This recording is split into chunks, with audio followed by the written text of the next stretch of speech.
গোপালকে ক্ষীর খাইয়ে দিই। না গোপাল ক্ষীর খাও, গোপাল ক্ষীর খাও। এটা খাচ্ছে, সব খেয়ে নিলাম। ওই দেখ মুখে নিচ্ছে।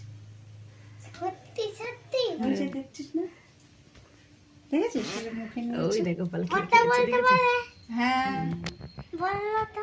ওই যে কালকে আমাকে বলছে আমি কিন্তু লজেন্স খাবো। ঠিক আছে এনে দেবো। এই যে লজেন্স আবার আমি আর আরিয়ান এনে দেবো। কই